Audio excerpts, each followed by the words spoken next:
সুপ্রিয় শিক্ষার্থীবৃন্দ, আজকে আমরা পড়ব কেমিস্ট্রি প্রথম পত্রের পঞ্চম অধ্যায় কর্মমুখী রসায়ন। প্রথমে যে টপিকটি আছে সেটা হলো খাদ্য নিরাপত্তা। বছরের সবসময় সব নাগরিকের সুস্থ ও কর্মক্ষম জীবন ধারণের জন্য পরিমাণে পর্যাপ্ত, স্বাস্থ্যবিধিগত, নিরাপদ ও সঠিক পুষ্টিমানের খাদ্য যোগান বা সরবরাহের নিশ্চয়তার ব্যবস্থা করাকে খাদ্য নিরাপত্তা বলে। খাদ্য নিরাপত্তার ভিত্তি হলো তিনটি: পর্যাপ্ত খাদ্য প্রাপ্তি, খাদ্য গ্রহণের সামর্থ্য, খাদ্যের সঠিক ব্যবহার। খাদ্য কীভাবে উৎপাদন বৃদ্ধি করা যায়? নাইট্রোজেনযুক্ত সার, urea, ammonium nitrate, ammonium sulphate ব্যবহার করা, এরা উদ্ভিদের বৃদ্ধি সহায়ক। ফসফরাসযুক্ত সার যেমন টিএসপি, ডাই অ্যামোনিয়াম ফসফেট ব্যবহার করা। পটাশিয়ামযুক্ত সার, মিউরেট অফ পটাশ ব্যবহার করা, এরা উদ্ভিদের ফুল ফল ধারণে সহায়ক। খাদ্যের নষ্টের কারণ। খাদ্য মূলত এসব কারণে নষ্ট হয়ে যেতে পারে: জীবাণু বা ব্যাকটেরিয়া ও ছত্রাক বা ফাঙ্গাসের দ্বারা আক্রান্ত হওয়া, পরিবেশের কারণে যেমন তাপমাত্রা বৃদ্ধি, বাতাসে আর্দ্রতা বৃদ্ধি, এনজাইম বা উৎসেচকের প্রভাবে, রাসায়নিক জারণ বা বিজারণ, ধাতব আয়নের প্রভাবে, রাসায়নিক বিক্রিয়া। এই চারটি কারণে খাদ্য নষ্ট হয়ে যেতে পারে। খাদ্যে টক্সিন মিশ্রিত হওয়াকে ফুড পয়জনিং বলে। খাদ্যদ্রব্যে ক্যালসিয়াম কার্বনেট ও ফরমালিন ব্যবহার করা নিষিদ্ধ। এখন পড়ব খাদ্য সংরক্ষক। যেসব রাসায়নিক পদার্থ অল্প পরিমাণে খাদ্যবস্তুর সাথে মিশিয়ে খাদ্যবস্তুকে ফাঙ্গাস ও ব্যাকটেরিয়ার আক্রমণ অথবা খাদ্যবস্তুর এনজাইমের প্রভাবে পচন রোধ করা যায়, সেসব পদার্থকে ফুড প্রিজারভেটিভস বা খাদ্য সংরক্ষক বলে। খাদ্য সংরক্ষককে মূলত দুটি শ্রেণীতে ভাগ করা হয়: একটা প্রাকৃতিক ফুড প্রিজারভেটিভস আর এটা কৃত্রিম বা রাসায়নিক ফুড প্রিজারভেটিভস। প্রাকৃতিক ফুড প্রিজারভেটিভস প্রকৃতি থেকে সরাসরি প্রাপ্ত এবং বহুকাল যাবৎ ব্যবহৃত কিছু রাসায়নিক বস্তু রয়েছে। এরা খাদ্যবস্তুর পচন রোধ করে। এসব প্রাকৃতিক রাসায়নিক বস্তুকে প্রাকৃতিক ফুড প্রিজারভেটিভস বলে, যেমন খাদ্য লবণ, চিনি, হলুদ, মরিচ, সরিষার তেল ইত্যাদি। এগুলো হলো প্রাকৃতিক ফুড প্রিজারভেটিভস। এগুলো আমরা প্রকৃতি থেকে পাই। প্রথমে আলোচনা করি খাদ্য লবণ দ্বারা খাদ্য সংরক্ষণ। পচনশীল খাদ্যবস্তুকে খাদ্য লবণ, সোডিয়াম ক্লোরাইড বা এর গাঢ় জলীয় দ্রবণ দ্বারা সংরক্ষণ প্রক্রিয়াকে কিউরিং বলে। সোডিয়াম ক্লোরাইড খাদ্যবস্তুর পানি শোষণ করে নেয়, ফলে ব্যাকটেরিয়া জন্মাতে পারে না। মাছ, মাংস, কাঁচা ফল ও সবজিকে কিউরিং পদ্ধতিতে সংরক্ষণ করা হয়। এক্ষেত্রে 7 থেকে 8% সোডিয়াম ক্লোরাইড বা এর অধিকতর 15 থেকে 20% গাঢ় দ্রবণ ব্যবহার করা হয়। চিনি দ্বারা খাদ্য সংরক্ষণ। চিনি দ্বারা খাদ্যবস্তু সংরক্ষণ চিনি ঘনমাত্রার উপর নির্ভর করে। শর্করা জাতীয় খাদ্যবস্তুকে চিনির সিরাপে বা 65 থেকে 70% চিনি দ্রবণে ডুবিয়ে নিলে ওই খাদ্যবস্তু দীর্ঘদিন অবিকৃত থাকে। চিনি অসমোসিস প্রক্রিয়ায় ব্যাকটেরিয়ার কোষের মধ্যস্থ জলীয় অংশকে শুষে নেয়। এভাবে মূলত চিনি খাদ্য সংরক্ষণে ব্যবহৃত হয়। প্রকৃতিতে আসে আচার তৈরি। ব্যাকটেরিয়া রোধক তরল পদার্থ যেমন ভদ্র সরিষার তেল, ভিনেগার, 6 থেকে 10% অ্যাসিটিক অ্যাসিড, মরিচ ও মশলার মিশ্রণে সিদ্ধ করা কাঁচা ফলের সংরক্ষণ প্রক্রিয়াকে পিকলিং বা আচার তৈরি করা বলে। অনুমোদিত রাসায়নিক ফুড প্রিজারভেটিভস। নির্দিষ্ট মাত্রায় ব্যবহৃত খাদ্যের পচনরোধক রাসায়নিক পদার্থসমূহকে কৃত্রিম বা রাসায়নিক ফুড প্রিজারভেটিভস বলে।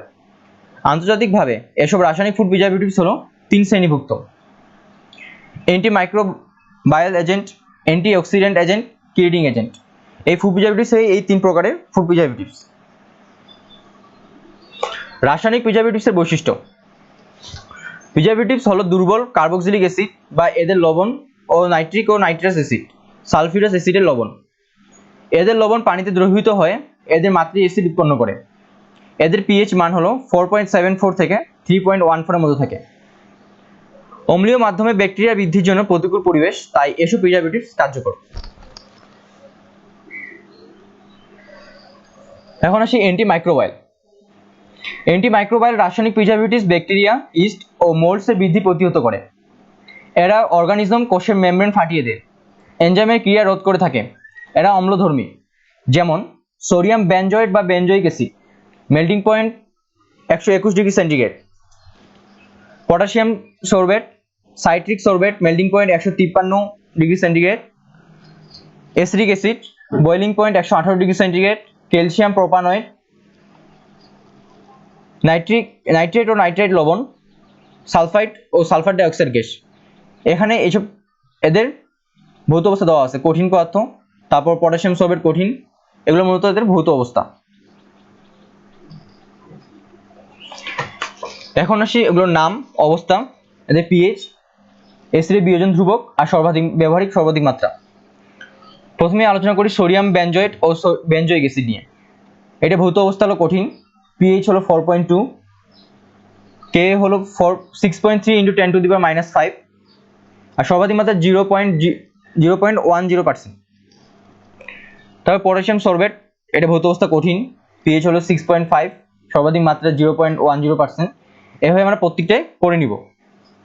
Citric solvate, acidic acid, calcium propanoate, nitrate ও নাইট্রেট লবণ, সালফার ডাইঅক্সাইড। এখন আসি অ্যান্টিঅক্সিডেন্ট। এটি চর্বি বা লিপিড অণু এর সংস্পর্শে সমযোজী বন্ধন ভেঙে বিজোড় ইলেকট্রনযুক্ত লিপিড মূলক সৃষ্টি করে, যা পরে চেইন বিক্রিয়ার মাধ্যমে পচন ঘটায়। মুক্তমূলক শোষণকারী antioxidant: butylated hydroxy anisole BHA, butylated hydroxy toluene BHT, tertiary butylated hydroquinone TBHQ ও প্রোপাইল গ্যালেট। আরেক প্রকারের আছে অক্সিজেন শোষণকারী antioxidant: vitamin C, vitamin E, sulphide লবণ। এখন এগুলোর আমরা সংকেতগুলো দেখি। এটা হলো BHA, বিউটাইলেটেড হাইড্রোক্সি অ্যানিসোল। এখানে সংকেতের দিকে তাকায় লক্ষ্য করলে আমরা দেখব যে এখানে অর্থ পজিশনে 3টা CH3 মূলক, আর প্যারা পজিশনে OH মূলক একটা, আর উপরে হলো অক্সিজেনের সাথে একটা CH3 মূলক যুক্ত। এটা অর্থ থাকতে পারে অথবা মেটা পজিশনে থাকতে পারে এই CH3 3টা মূলক। আর BHT, বিউটাইলেটেড হাইড্রোক্সি টলুইন, এখানে অর্থ পজিশনে দুই পাশে অর্থ পজিশনে 3টা করে CH3 মূলক, আর প্যারা পজিশনে CH3 মূলক একটা, আর মেটা পজিশনে হলো 2টা করে হাইড্রোজেন। TBHQ অর্থাৎ যা হলো টারশিয়ারি বিউটাইল হাইড্রোক্লোরোকুইন। প্যারা পজিশনে এখানে হলো OH মূলক একটা, আর অর্থ পজিশনে হলো 3টা CH3 মূলক, আর এই সংকেতটা হলো প্রোপাইল গ্যালেট। এখন আমরা পড়বো অ্যান্টিঅক্সিডেন্ট সমূহের শ্রেণীকরণ। এরা দুই শ্রেণীভুক্ত, এটা প্রাকৃতিক অ্যান্টিঅক্সিডেন্ট আর এটা অনুমোদিত কৃত্রিম অ্যান্টিঅক্সিডেন্ট। প্রাকৃতিক অ্যান্টিঅক্সিডেন্ট সমূহ বিভিন্ন প্রাকৃতিক খাদ্যবস্তু উৎস থাকে, যেমন ভিটামিন সি বা এসকর্বিক অ্যাসিড, টক ফল, বিভিন্ন শাকসবজি, কাঁচামরিচ ইত্যাদি। এই 3টা জায়গায় এগুলো জায়গায় কিন্তু ভিটামিন সি থাকে। টক ফলে বিভিন্ন শাকসবজিতে আর কাঁচামরিচে ভিটামিন সি থাকে। ভিটামিন ই বা টোকোফেরল, সবুজ শাকসবজি, শস্যদানা বা বীজ, গমের অঙ্কুর, উদ্ভিদের তেল ইত্যাদিতে ভিটামিন ই থাকে। আর বিটা ক্যারোটিন থাকে মিষ্টি কুমড়া, মিষ্টি আলু, টমেটো, গাজর, বিভিন্ন ফল যেমন তরমুজ, জাম ইত্যাদিতে থাকে বিটা ক্যারোটিন। অহেতু সেলেনিয়াম, মাছ, মুরগির মাংস, ডিম, রসুন এগুলোতে থাকে অহেতু সেলেনিয়াম। এই vitamin C, vitamin E, beta carotene, অহেতু সেলেনিয়াম হলো প্রাকৃতিক অ্যান্টিঅক্সিডেন্ট। এখন আসি ক্রিয়েটিং এজেন্ট। খাদ্যবস্তুর মধ্যে থাকা অবস্থান্তর ধাতুর আয়ন তৈল চর্বি জারণ বিজারণ ক্রিয়ার প্রভাবক রূপে ক্রিয়া করে। খাদ্যবস্তুর মধ্যে থাকা অবস্থান্তর ধাতুর আয়নকে 2 বা ততোধিক সন্নিবেশ বন্ধন দ্বারা আবদ্ধ রাখতে যে রাসায়নিক যৌগ ব্যবহৃত হয় এদেরকে ক্রিয়েটিং এজেন্ট বলে। যেমন EDTA, ইথিলিন ডাইএমিন টেট্রা অ্যাসিডেট, আর এটা হলো ইথিলিন ডাইএমিন। এই দুটো মূলত হলো ক্রিয়েটিং এজেন্ট। কপার আয়ন দ্বারা ascorbic acid, vitamin E, thiamine, folic acid বিনষ্ট হয়। এই copper ion ascorbic acid, vitamin E, thiamine আর ফলিক অ্যাসিড নষ্ট করে। আর কপার ও আয়রন এই উভয়ই চর্বিতে দ্রবণীয় ভিটামিন এ বিনষ্ট করে। যেসব ভিটামিন এ চর্বিতে দ্রবণীয় সেগুলোকে কপার ও আয়রন বিনষ্ট করে। আর EDTA-তে 6টি নিঃসঙ্গ ইলেকট্রন যুগল রয়েছে, এটা ইম্পর্টেন্ট লাইন একটা। এখন ফুড অ্যাডিটিভস। প্রিজারভেটিভসের সাথে খাদ্যের গন্ধ, স্বাদ ও রং ইত্যাদিকে উন্নত করার জন্য যে বিশেষ রাসায়নিক পদার্থ খাদ্যের সাথে মিশানো হয় তাকে ফুড অ্যাডিটিভস বলে। এখন পড়ব প্রিজারভেটিভ সংকেত, এগুলো শ্রেণী, ব্যবহারের উদ্দেশ্য ও ক্ষেত্র, অনুমোদিত মাত্রা। প্রথমে আসে সোডিয়াম বেনজয়েট বা সোডিয়াম সলভেট। এটা হলো কোন শ্রেণীর? অ্যান্টিমাইক্রোবিয়াল শ্রেণীর। ব্যবহারের উদ্দেশ্য আর ক্ষেত্র: ইস্ট, মোল্ড ও বিভিন্ন অণুজীব ধ্বংসকারী, ফলের রস, আচার, জেলি, পনির, পাউরুটি, বিস্কুট, সফট ড্রিঙ্কস এগুলোতে মূলত সোডিয়াম বেনজয়েট আর সোডিয়াম সলভেট ব্যবহার করা হয়। অনুমোদিত মাত্রা কি? 200 ppm। এর বেশি সর্বোচ্চ মাত্রা 200 ppm, এর বেশি কখনো ব্যবহার করা যায় না, আর ব্যবহার করলে সেটা খাওয়ার অযোগ্য হয়ে যায়। প্রোপানয়েড সমূহ কোন শ্রেণীভুক্ত? অ্যান্টিমাইক্রোবিয়াল। এগুলো ইস্ট, মোল্ড ও বিভিন্ন অণুজীব ধ্বংসকারী। ফলের রস, কেক, পনিরে ব্যবহার করা হয়। আর অনুমোদিত মাত্রা 0.1 থেকে 0.3%। এভাবে আমরা প্রতিটাই পড়ে নিব। এখানে সাইট্রিক অ্যাসিড, সোডিয়াম নাইট্রেট, তারপর butylated hydroxy toluene, butylated hydroxy anisole, tertiary butyl hydroquinone, এগুলো প্রতিটাই আমরা পড়ে নিব। সুগন্ধকারক যেমন ফলের এসেন্স, তারপর ইমালসিফায়ার যেমন লেসিথিন বা অ্যাসিডের গ্লিসারাইড এস্টার, রঙিন বস্তু সরবিটল, এগুলো আমরা প্রতিটাই পড়ে নিব এখান থেকে। এখন পড়ব কৌটাজাতকরণ। কৌটাজাতকরণ বা কেনিং হলো খাদ্যবস্তু সংরক্ষণের একটি নির্ভরযোগ্য তাপীয় বায়ুশূন্যকরণ পদ্ধতি। এই প্রক্রিয়ায় খাদ্যবস্তুকে কৌটা বা জারে রেখে ঢাকনি দ্বারা কৌটার মুখ বন্ধ রেখে উচ্চ তাপমাত্রায় উত্তপ্ত করা হয়। খাদ্য ভর্তি কৌটাকে এক্সজস্টিং বা সিলিং করার দুটি পদ্ধতি আছে, যেমন পানি স্ফুটন বাষ্প পদ্ধতি আর একটা চাপ কৌটাজাতকরণ পদ্ধতি। এই দুটো পদ্ধতির মাধ্যমে মূলত খাদ্য কৌটাজাতকরণ করা হয়। এখানে আমরা বাণিজ্যিকভাবে খাদ্য কৌটাজাতকরণের একটা প্রসেসগুলো দেখব। শুরুতে খাবারগুলোকে পানি দিয়ে ধুত করতে হবে, তারপর সেটাকে স্টিরিও করতে হবে, যেগুলো ছাল ছাড়াতে হবে, তারপর সেগুলো ছোট ছোট করে কাটতে লাগবে, তারপর সেটা সিদ্ধ করতে লাগবে, তারপর সেটা পানি দিয়ে ধুতে লাগবে, ধোয়ার পরে তারপর কৌটার মধ্যে রেখে তারপর উপরে ঢাকনা লাগিয়ে দিতে হবে, তারপর আবার হিট করতে হবে। হিট করার পর একটা নির্দিষ্ট টেম্পারেচারে আনার পর সেটা মূলত সংরক্ষণ করা যায়। এখন ক্যানিং মেথডের মধ্যে দুই ধরনের মেথড আছে, একটা হট ওয়াটার বাথ যেটা আমরা কিছুক্ষণ আগে পড়লাম, আর একটা প্রেসার ক্যানিং, একটা চাপের মাধ্যমে, একটা তাপের মাধ্যমে। এটা দিয়ে যেটা চাপের মাধ্যমে সেটা দিয়ে মূলত শক্ত জিনিস যেমন রেড মিটস, মাংস, মাছ, সব শাকসবজি এগুলো করা হয়। আর গরম পানি বাষ্পের মাধ্যমে হয় টমেটো, তারপর শসা করা হয়, বিভিন্ন ফলগুলো এগুলো কৌটাজাতকরণ করা হয়। তাই পানি স্ফুটন বা বাষ্প পদ্ধতি সম্পর্কে এখন আমরা আলোচনা করব। পানি স্ফুটন পদ্ধতিতে প্রথমে এইভাবে কয়েকটি জার পানির মধ্যে রাখতে হবে, তারপর সেটা তাপমাত্রা বাড়াতে হবে, বাড়ার পরে তারপর সেগুলো বয়েলিং ওয়াটার ক্যানারে দিতে হবে, কারণ যেগুলো পানি মানে ফুটতেছে এই ধরনের পানির মধ্যেই ক্যানগুলো ডুবাতে হবে, তারপর সেখান থেকে তুলে আনতে হবে। এভাবে মূলত খাদ্যগুলো সংরক্ষণ করা হয়। এবার হচ্ছে চাপ কৌটাজাতকরণ পদ্ধতি। এটা প্রেসার ক্যানার ঢাকনি হালকাভাবে বন্ধ করতে হবে। বন্ধ করার পর অ্যাডজাস্টিং করার প্রেসার ক্যানারকে 180 ডিগ্রি সেন্টিগ্রেড তাপমাত্রা থেকে 180 ডিগ্রি থেকে 212 ফারেনহাইট 180 ডিগ্রি ফারেনহাইট থেকে 212 ফারেনহাইট তাপমাত্রা পর্যন্ত 10 মিনিট উত্তপ্ত করা হয়। তখন কৌটার ভিতরে অক্সিজেন যখন বের হয়ে পড়ে, তারপর অ্যাডজাস্টিং শেষে কৌটার মুখে ঢাকনি লাগিয়ে ভালোভাবে সিল করা হয়। এখানে সিল করা হলো। অ্যাডজাস্টিং দ্বারা কৌটায় অক্সিজেন মুক্ত হয়, এর ফলে ক্লোস্ট্রিডিয়াম বোটুলিয়াম বৃদ্ধি পেতে পারে না, ফলে খাদ্যদ্রব্য সংরক্ষিত থাকে। এরপর হচ্ছে খাদ্য কৌটাজাতকরণে কৌটা বা ক্যান। 1964 সালে সর্বপ্রথম আমেরিকায় ফুড ক্যানিং এর জন্য লোহা ধাতু ব্যবহার করা হয়। পরে 1972 সালে টিনের পাত থেকে ফুড ক্যানিং এর জন্য উন্নত ক্যান তৈরি করা হয়। বর্তমানে 1 পিস ও 2 পিস নামে বিভিন্ন আকার ও সাইজের ধাতব ক্যান ব্যবহার করা হয়। এখন ধাতব ক্যানের দুটো ছবি দেখতে পাচ্ছি আমরা। এখন পুরো ফুড লেকার। ফুড লেকার হলো ফুড ক্যানিং কাজে ব্যবহৃত ধাতব ক্যানের ভিতর পরে দেওয়ার জন্য উপযুক্ত প্রাকৃতিক অথবা কৃত্রিমভাবে তৈরি করা ফ্যানলিক, ইপক্সি বা ভিনাইল রেজিনের একটি দ্রবণ। রেজিনের এই দ্রবণটি জৈব দ্রাবকে অথবা ড্রাইং অয়েলে করা হয়। ফুড লেকার মরিচা রোধ করে। ফুড লেকার হিসেবে পলিবিউটারাইড ও ডাইওফেনোলিক রেজিন ফুড লেকারের অধিক ব্যবহৃত হয়ে থাকে। দেশি ফল কৌটাজাতকরণ।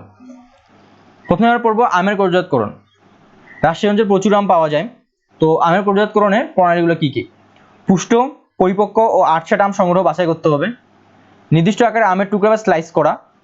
কৌটায় আম ভর্তি করার পর 30 থেকে 40% চিনি দ্রবণ ও 0.25% সাইট্রিক অ্যাসিড দ্রবণ যোগ করতে হবে। পানি স্ফুটন পদ্ধতিতে কৌটা মধ্যস্থ খাদ্যবস্তুকে অ্যাডজাস্টিং করা। কৌটা সিল করে 20 থেকে 30 মিনিট ফুটন্ত পানিতে নিটোটিং বা নির্বীজকরণ করা। পানি স্ফুটন বা ঠান্ডা করে লেভেলিং করা। এখন পড়ব আনারসের কৌটাজাতকরণ প্রণালী। পুষ্ট, সুগন্ধযুক্ত, খুব বেশি পাকা না এমন আনারস বাছাই করা। 1 ইঞ্চি আকারের আনারসের টুকরা করা। কৌটায় আনারস ভর্তি করার পরে 30 থেকে 40% চিনি দ্রবণ ও 0.25% সাইট্রিক অ্যাসিড দ্রবণ যোগ করা। পানি স্ফুটন পদ্ধতিতে কৌটা মধ্যস্থ খাদ্যবস্তুকে অ্যাডজাস্টিং করা। কৌটা সিল করে 20 থেকে 30 মিনিট ফুটন্ত পানিতে নিটোটিং বা নির্বীজকরণ করা। পানি স্ফুটন বা ঠান্ডা করে লেভেলিং করা। এসব প্রণালী অনুসরণ করে আমরা আনারস কৌটাজাতকরণ করতে পারি।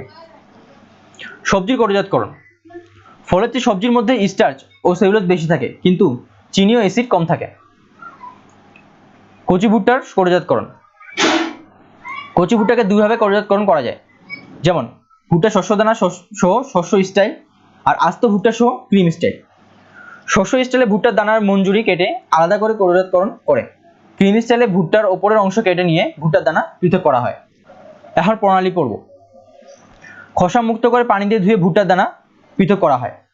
প্রতি 4 কাপ ভুট্টার জন্য 1 কাপ ফুটন্ত পানি যোগ করে প্রায় 5 মিনিট ফুটন্ত পানিতে উত্তপ্ত করে ব্লাঞ্চিং করা হয়।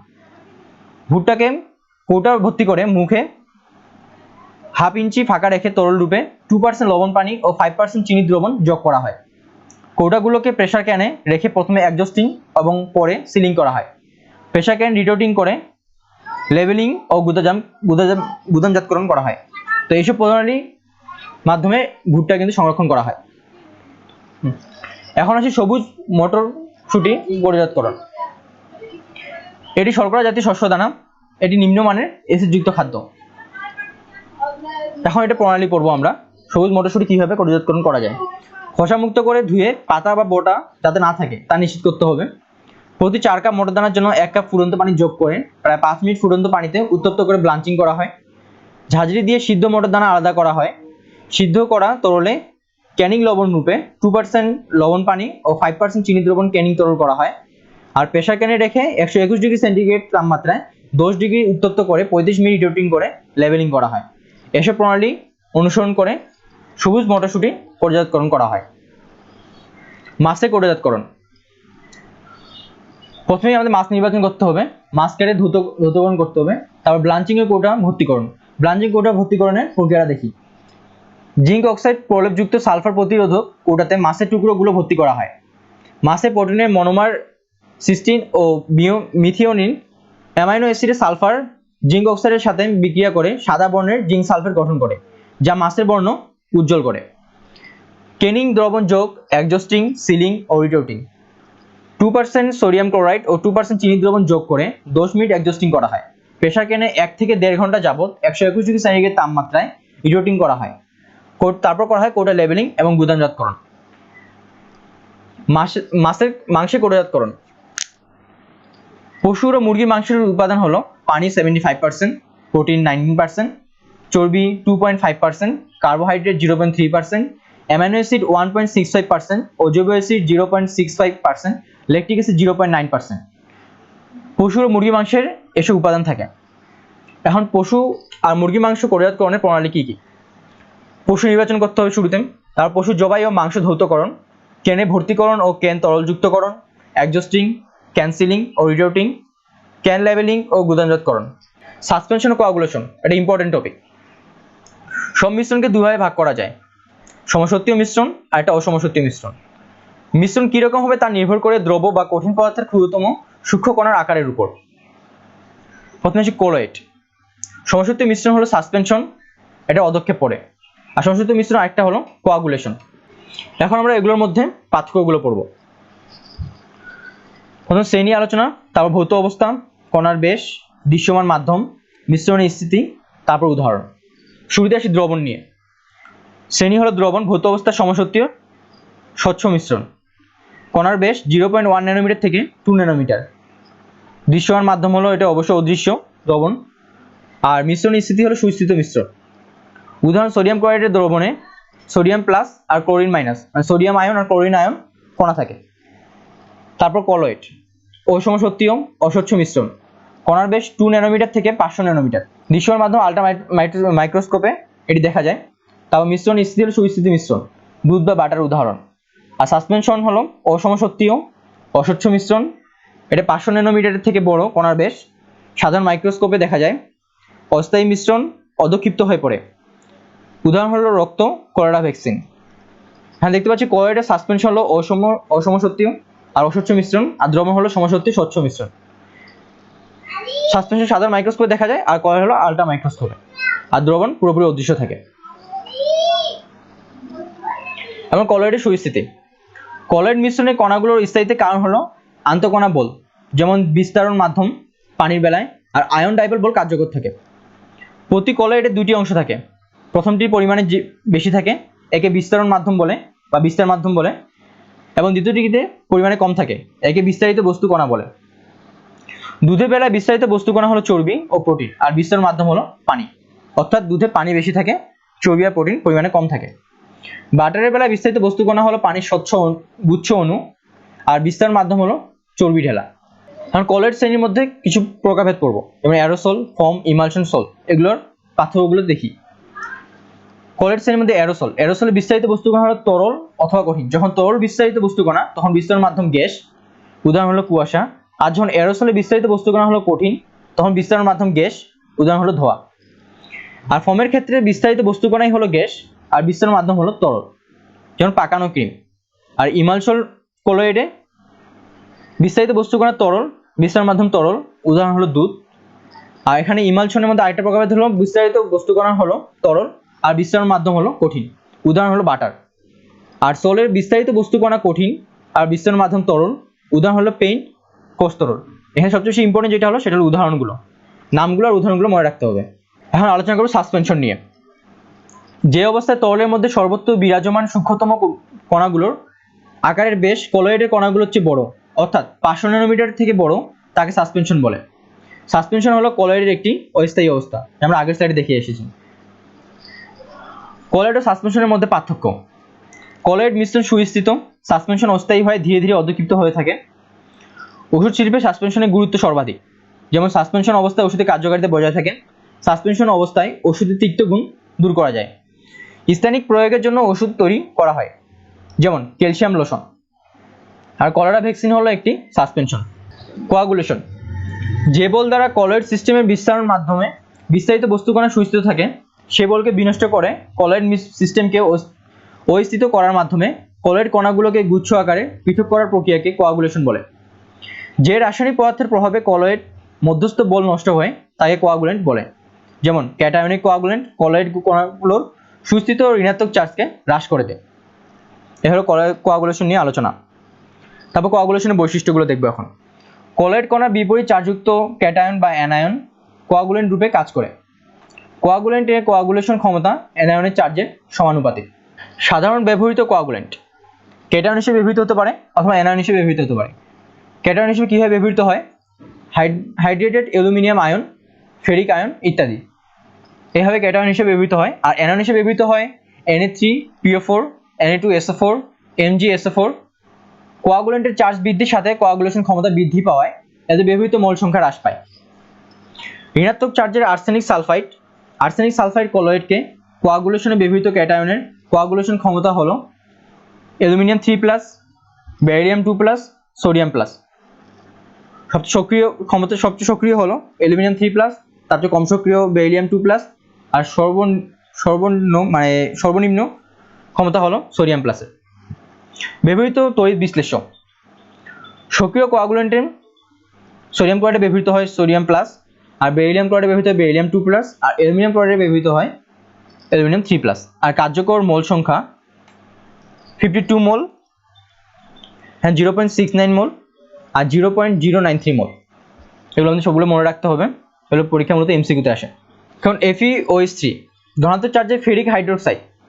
কলয়েড কোয়াগুলেশনে ব্যবহৃত অ্যানায়নের কোয়াগুলেশন ক্ষমতা হলো FeCN6 3-, তার চেয়ে কম সক্রিয় হলো Cr2O7 2-, তার চেয়ে কম সক্রিয় SO4 2-, তাতে কম সক্রিয় হলো C2O4 2-, আর সব থেকে কম সক্রিয় হলো Br ব্রোমিন মাইনাস। এখন ব্যবহৃত তড়িৎ বিশ্লেষণ। তারপর এখানে হলো সক্রিয় কোয়াগুলেন্ট আর কার্যকর মোল সংখ্যা। আগের মতো এগুলো আমরা পড়ে নিব, প্রতিটাই ধরে পড়ব। ব্যবহৃত কোয়াগুলেন্টের বৈশিষ্ট্যগুলোর দিকে লক্ষ্য করি। ঋণাত্মক আয়নের কোয়াগুলেশনের জন্য ত্রিযোজী ক্যাটায়ন অত্যন্ত কার্যকর। ন্যূনতম মোল অনুপাতে কোয়াগুলেন্ট ব্যবহৃত হয়।